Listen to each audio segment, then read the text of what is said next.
Bienvenue sur Al Janoubia TV, bienvenue dans ce nouveau numéro de l'émission L'Entretien où nous allons parler coaching. Et pour en parler, j'ai le plaisir d'accueillir Mike Stevenson. Vous êtes coach. Voilà, en partie, je suis coach. Merci de m'avoir invité, Nader. Donc voilà, je suis coach en développement personnel et j'accompagne des gens pour élaborer des stratégies personnalisées qui leur permettent de pouvoir atteindre certains objectifs. Donc que ce soit des objectifs personnels, que ce soit par exemple avoir plus confiance en soi, que ce soit être moins timide, pouvoir aborder des personnes, pouvoir mieux communiquer en public, etc. Et j'accompagne aussi des personnes au niveau professionnel. Donc c'est par exemple comment avoir la meilleure stratégie pour développer un business ou comment avoir la meilleure communication pour pouvoir partager ses business. Bref, j'accompagne des gens à atteindre des objectifs qui sont divers et variés, mais qui ont pour point commun la psychologie, puisque en fait, toutes nos actions dépendent de notre cerveau. Et si on a des blocages cérébraux, si on a des blocages internes, donc émotionnels, etc., ça peut nous bloquer dans nos actions au quotidien et surtout nous empêcher de voir des choses qui pouvaient être simples ou des choses qui pouvaient être accessibles à nous et en fait nous faire régresser ou en tout cas ne pas nous faire avancer dans la vie. Et en fait mon boulot c'est tout simplement de poser les bonnes questions à mes clients. De dénouer tout ça. Voilà, de poser les bonnes questions à mes clients pour qu'eux-mêmes se trouvent les bonnes réponses et avec les réponses qu'ils se trouvent, agir en conséquence, élaborer une stratégie, voir un peu qu'est-ce qui va se passer dans le futur, voir si c'est écologique pour la personne, voir si ça ne va pas lui nuire à long terme ou si ça va nuire à d'autres personnes à long terme. Et donc voilà, c'est un métier qui est divers et varié parce qu'on peut rencontrer tout un tas de profils de personnes, on peut rencontrer tout un tas de personnalités, mais le point commun, c'est le cerveau et surtout, entre guillemets, comment reprogrammer son cerveau pour réussir, quoi, et surtout enlever les programmes d'autodestruction. C'est intéressant parce que c'est comme si vous disiez, Mike Stevenson, que finalement, la société, elle est totalitaire et elle déprogramme beaucoup de gens et que le coach vient pour reprogrammer à la réussite un tas de personnes qui, finalement, parce qu'ils n'ont pas trouvé leur réelle place dans la société, se sont laissés un petit peu, petit à petit, mourir et on finit par ne plus croire en elles ou à devenir d'autres personnes qu'elles sont réellement. Et tout cela, ça fait qu'elles vont mal. En fait, comme vous avez dit, reprogrammé par la société, je pense que non. Je pense que tout simplement, dès notre naissance, on a notre cerveau qui se met en marche et qui emmagasine tout un tas d'informations. C'est ces informations-là qui vont nous programmer au long terme, qui vont qui vont programmer notre cerveau pour percevoir les choses, pour agir de telle façon en fonction de telle situation, etc. Qui va nous faire comprendre comment communiquer. Par exemple, quand on est petit, par exemple, un bébé qui est dans son berceau, il va voir sa maman sourire, il va comprendre que c'est quelque chose de bien, il va sourire lui-même, etc. Il va commencer à se programmer, entre guillemets, pour déjà pouvoir communiquer avec son environnement et pouvoir évoluer dans cet environnement. Et en fait, la société ne nous reprogramme pas, enfin le système, ou je ne sais pas comment on peut appeler ça, ne nous reprogramme pas. C'est juste qu'on est programmé dans notre... dès notre enfance, notre cerveau, c'est un peu comme une éponge qui assimile tout, en fait, tout ce qu'on a vécu dans notre vie, qui en fait des déductions, qui en fait des schémas. Et au bout d'un moment, lorsqu'on vit souvent la même chose, il y a certains programmes dans notre subconscient qui nous permettent tout simplement de pouvoir faire les choses de manière automatique. Je vous donne un exemple. Par exemple, quand on était petit, apprendre à marcher, les premiers pas, c'était compliqué. Il fallait mettre sa conscience sur le pied droit, pied gauche, ne pas tomber, garder l'équilibre.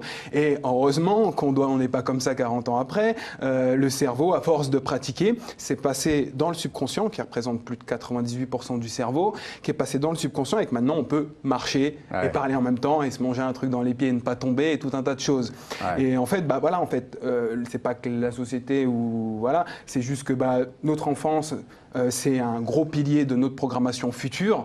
Il y a l'école qui est dedans et à l'école on nous apprend pas nous apprend pas le bonheur. Il n'y a pas de matière pour savoir être heureux. Non, il y a des matières pour savoir être utile dans une économie qui est présente là maintenant, sans même se soucier d'ailleurs de l'économie future, puisque en parlant d'intelligence et de cerveau, on arrive dans un monde où l'intelligence artificielle se développe de plus en plus et d'ici 20 ans, il y a de fortes probabilités que si la jeunesse n'est pas justement reprogrammée ou programmée plutôt pour comprendre tout ça, il y a de fortes probabilités qu'on finisse, que c'est pas les machines qui soient esclaves de nous, mais nous-mêmes qui soyons esclaves des machines, puisqu'on ne sait pas comment ça fonctionne, on ne sait pas qu'est-ce qui se passe en fait. Et bref, pour en revenir, c'est pas qu'on est programmé, c'est juste que le cerveau, pour pouvoir fonctionner, il a besoin de programmes et que notre expérience de vie, c'est les lignes de commande de ces programmes qui nous font agir de manière automatique, que ça soit Donc pour tout la est dans le marche. cerveau. Voilà, tout est dans le cerveau pour moi. C'est la matière à partir de laquelle le coach doit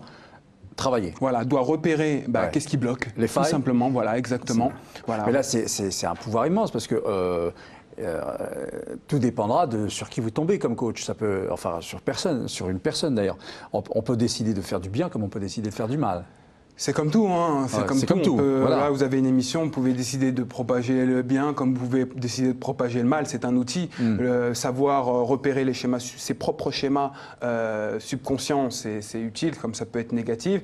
Repérer les propres schémas subconscients d'une personne, ça peut être utile, comme ça peut être négatif. Ça dépend de la façon dont on l'utilise. Et comme dans tout, voilà, hein, si je vous donne une fourchette, vous pouvez manger avec, ou vous pouvez... Une arme, bien sûr. Voilà, bien sûr. Mais parce que dernièrement, sur une grande chaîne de télévision française, il y a eu tout de même un M6, pour ne pas la citer, un reportage sur le coaching. Et on a vu des choses tout à fait surprenantes, pour ne pas dire plus, hein, on va rester objectif, tout à fait surprenantes, qui consistaient à, comment dirais-je, à amener des gens à payer des sommes extraordinairement élevées en échange de séminaires qui conduisaient à devoir s'inscrire à d'autres séminaires dont la somme aussi était extrêmement élevée. Et finalement, ça continue, ça n'arrête pas. Et puis, on a même des gens qui ont été alertés. Enfin, quand l'État est même alerté, on parle de secte, on parle de gourou, on parle. Enfin, il y a des mots très durs. Comment vous le vivez, ça? Est-ce que c'est quelque chose dans le métier qui... Comment ça se passe? Alors, comment ça se passe concrètement, vous l'avez dit, ils ont fait une émission sur le coaching et vous m'avez parlé de séminaire. Oui. Alors, c'est ça, en fait, il y a un gros amalgame déjà qui est fait par M6 déjà en premier temps. Et effectivement, il y a un gros amalgame qui est entretenu par certaines personnes qui est que des séminaires, c'est du coaching. Non, c'est deux choses totalement différentes. Le coaching, c'est du coaching. Les séminaires, c'est des séminaires. Le coaching, tout simplement, dans la définition, sur Wikipédia, dans le dictionnaire, c'est un accompagnement personnalisé. Donc, c'est-à-dire, on est deux.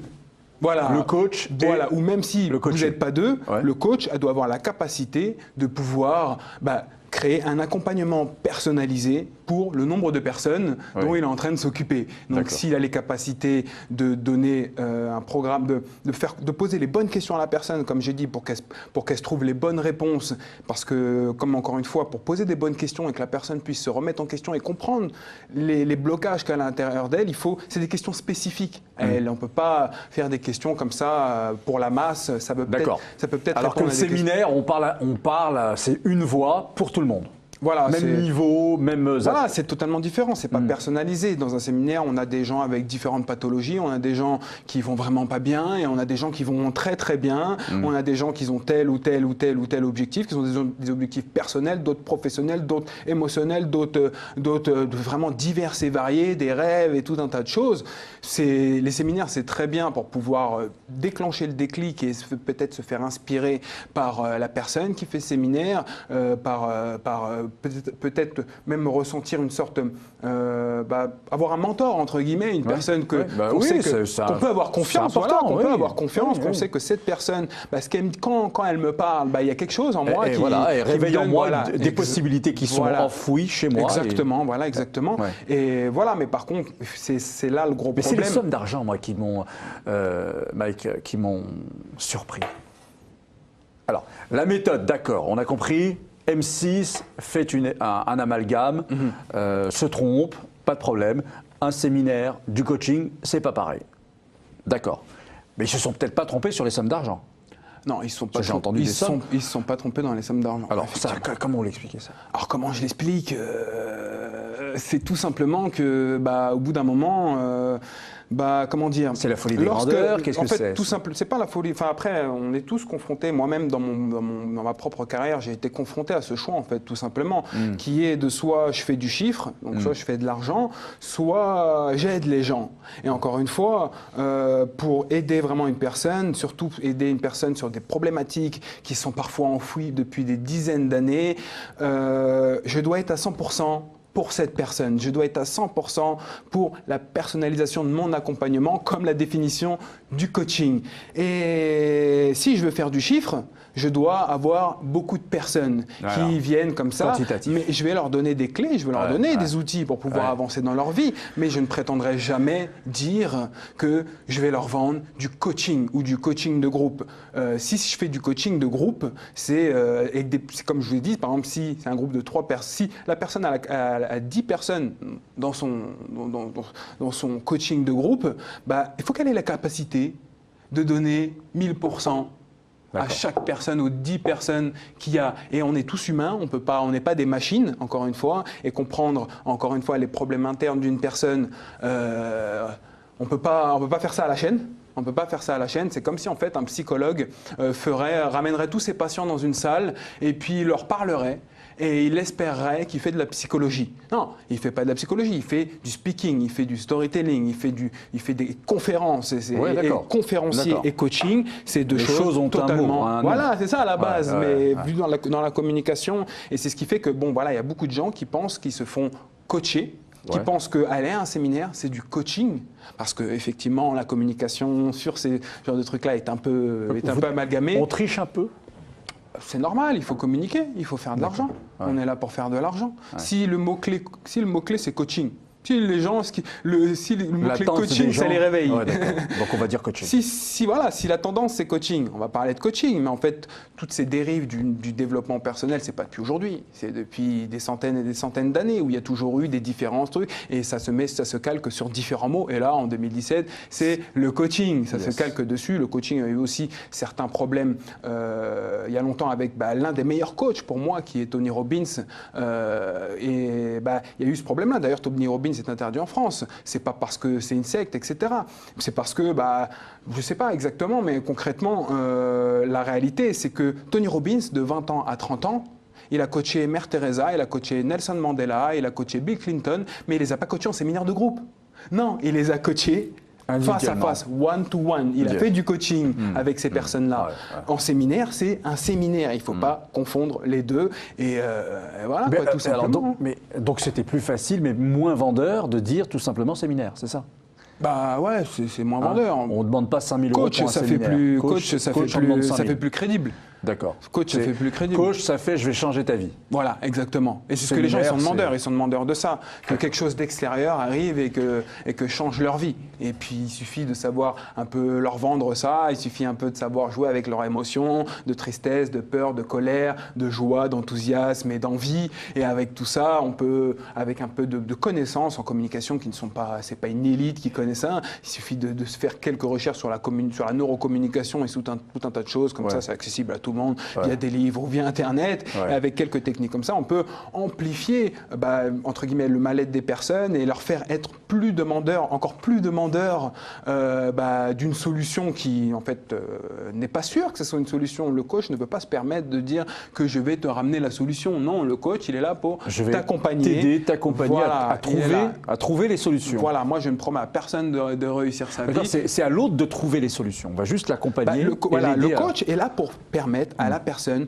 de se poser les bonnes questions et par elle-même de trouver les bonnes réponses et donc les bonnes réponses pour régler une problématique, donc à trouver une solution bien entendu. Et une fois qu'elle a trouvé la solution, élaborer une stratégie avec elle dans les mesures de ses capacités, de ses valeurs, de ce qu'elle pense capable ou pas capable et tout un tas de choses, la pousser un peu, lui faire voir qu'on est derrière elle, un peu comme un, je vais pas dire un père et son enfant, mais voilà, lui laisser son autonomie, lui donner des clés, ce qu'on peut, etc. Et surtout lui poser les bonnes questions parce que c'est pour un problème que j'ai moi, il n'y a que moi qui peux trouver la vraie solution. N'importe qui peut me donner 10 000 conseils, et d'ailleurs c'est ce qui se passe dans les séminaires, c'est pas du coaching, c'est des conseils, c'est du consulting, donc ce serait plutôt du consulting. D'accord. Moi, un conseil que je pense bien pour moi, si je vous le donne, ça se trouve, ça ne va pas marcher pour vous. Pourquoi? Parce que vous n'êtes pas moi. Et peut-être que ça va marcher sur une autre personne. Parce que peut-être on a des choses similaires en commun. Mais on ne peut pas donner un conseil, ne s'applique pas à tout le monde.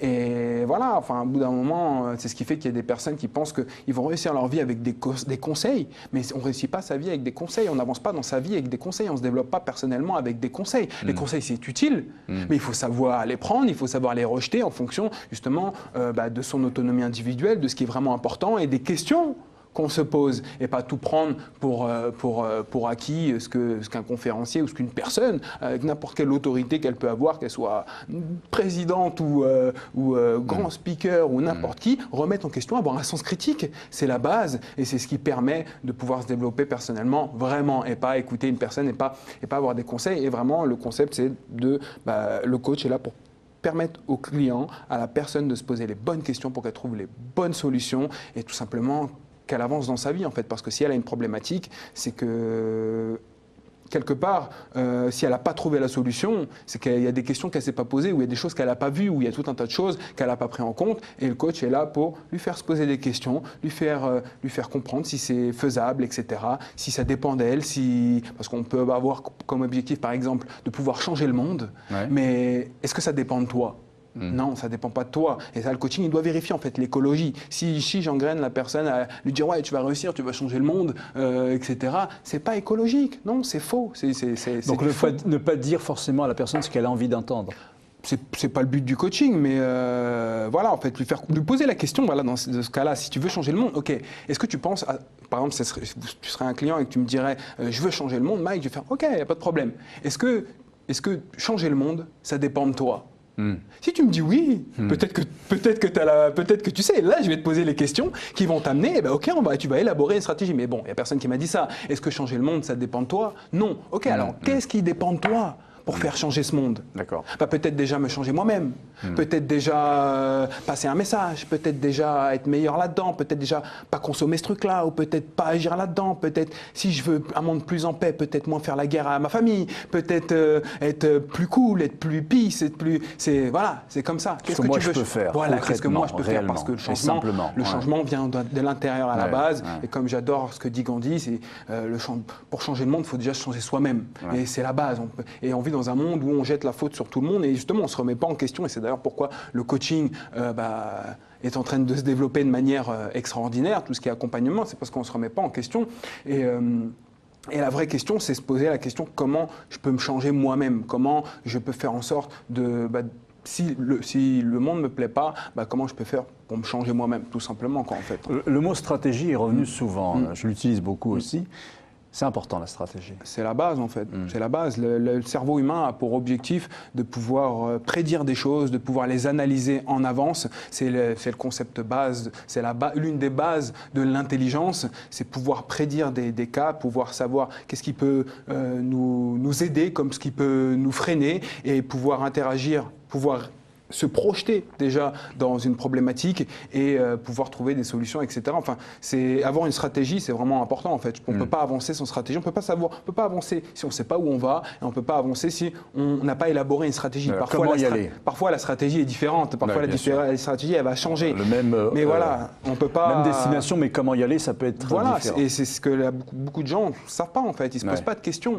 Ils sont là, ils n'ont pas de stratégie, ils pensent que ça va arriver comme ça, juste parce qu'ils sont positifs et ils sont dans la gratitude, que la gratitude va arriver à eux et que leur vie va complètement changer. Non, on est quand même en 2017, on vit dans une société, c'est pas tout rose, c'est pas le monde des bisounours, il y a une certaine conjoncture mondiale, il y a une certaine conjoncture économique, personnelle, psychologique dans tout le monde, technologique surtout, parce que maintenant la technologie se combine avec la psychologie, et maintenant vous allez voir de plus en plus des neurobiorobots, tout un tas de choses qui sont en interaction avec la neurologie, avec la psychologie humaine. On peut contrôler, moi j'étudie par exemple, je arrive à en neuro-ingénierie avec des électroencéphalogrammes, on peut contrôler un drone juste par la pensée, par exemple. Et tout ça, c'est On y est à ça? On y est. Ça y est, 2017 on y est déjà, c'est fait. Vous pouvez faire des recherches sur Internet. Et juste par les ondes cérébrales, tout simplement contrôler un drone, contrôler un robot ou voilà, échanger des informations, etc.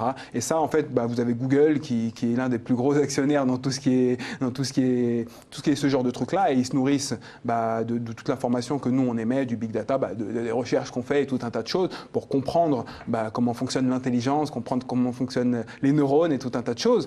Donc on va arriver dans un monde où il faut quand même se réveiller, il faut quand même utiliser ce qui est important, qui est quand même la base de l'être humain, c'est son cerveau, sa capacité à pouvoir se projeter, sa capacité à pouvoir élaborer des stratégies, sa capacité à pouvoir imaginer, à ressentir, à pouvoir penser, à croire, et surtout sa capacité à pouvoir agir pour créer un monde meilleur. Comme tout le monde le sait, on n'est pas dans une planète qui est en train d'aller mieux de jour en jour, non. Les ressources s'épuisent, les gens se tirent de plus en plus dessus et tout un tas de trucs. Il y a de plus en plus de guerres, de plus en plus de... Enfin, après, c'est qu'une perception, mais en tout cas, voilà, il est temps d'utiliser la chose la plus importante qu'on peut avoir chez soi, c'est soi-même et son cerveau, voilà, tout simplement. Est-ce qu'il y a... Il y a une... je crois que vous avez étudié en Angleterre aussi. Est-ce qu'il y a une façon différente de voir le coaching chez les anglo-saxons et en France? Ouais, c'est différent, mais en fait, c'est pas la même culture, en fait. Pour faire simple, dans la communication, il y a des schémas. Donc, et en France, le schéma, ça va être plutôt d'être plus doux avec les personnes, de pouvoir... de leur dire un peu ce qu'ils ont envie, de pas trop les brusquer. Dans tout ce qui est anglo-saxon, qui est les États-Unis, l'Angleterre, c'est toute une autre technique de coaching. Ça veut dire que ça va être beaucoup plus franc, ça veut dire que le coach ne va pas avoir peur de brusquer ses clients, mais ce n'est pas les brusquer juste pour les brusquer, non, c'est les brusquer pour leur faire se poser des bonnes questions et qu'ils arrêtent d'être dans un rôle de victime et demander des sauveurs et tout un tas de trucs, c'est des schémas comportementaux. Bon, après, je ne vais pas rentrer dedans. C'est très intéressant. Mais voilà, c'est ça en fait. Donc c'est vraiment deux approches. C'est différent parce que c'est la culture en fait qui fait ça. Vous voyez le président américain et vous voyez le président français. C'est pas la même chose, c'est deux choses totalement différentes. Et Trump est beaucoup plus apte à dire les choses comme ça et à regarder les gens droit dans les yeux, à leur gueuler dessus et à leur dire leur cas de vérité et que ça passe, que Macron, oui, qui va dire un petit truc un peu, voilà, et puis ça en fait ça en fait tout un bordel et que les gens ils en font tout un pataquès. Alors que après chacun son point de vue, mais bon, voilà. Bon, moi je pense que c'est une culture, enfin c'est une question de culture, quoi, tout simplement. Donc il faut s'adapter. Le coach est là pour s'adapter. Il s'adapte forcément à son client, à son contexte, aux personnes à qui il communique. Sinon c'est pas un coach. Si c'est pas s'adapter à la personne qui l'accompagne, c'est pas un coach. C'est un speaker, c'est quelqu'un qui a envie de passer un message, c'est un conférencier, c'est un Martin Luther King, c'est ce que tu veux. D'accord. C'est du spectacle. C'est du show. Du show. C'est du show. C'est du show, voilà, c'est du show. Donc, elle n'est pas toujours faite, hein, cette ligne, cette frontière, n'est pas toujours bien dessinée, bien marquée entre justement le coach qui accompagne véritablement son client. Il ne faut pas avoir peur du mot client. Parce qu'il paye. C'est un client. Et il n'est pas malade, on ne va pas dire un patient. Nous ne sommes pas médecins, aucun coach n'est médecin, donc les mots ont un sens, c'est un client. Voilà. Et l'homme de spectacle qui va faire un grand show, qui évidemment, on va dire des choses importantes, intéressantes, etc., qui peuvent même parfois avoir chez vous un déclic, qui peut vous faire un grand bien, mais ce n'est pas du coaching. C'est pas du coaching, mais il n'y a pas que le coaching pour se développer personnellement. Oui, parce qu'à un moment donné, on a cru ça, c'était une mode. Non, mais il n'y a pas que le coaching pour se développer personnellement. N'importe quoi peut vous permettre de vous développer personnellement. Un livre, comme communiquer avec un SDF, comme aller dans les pays pauvres et voir les gens ou d'aller dans les pays pauvres et voir comment les gens ils vont mal. Et quand on retourne chez soi, on se dit mais pourquoi je me plains? Ça, c'est du développement personnel. Ça, c'est de la remise en question. Il n'y a pas besoin de coach. Et juste avoir des gens qui sont dans une galère pas possible et arrêter de pleurnicher sur soi-même.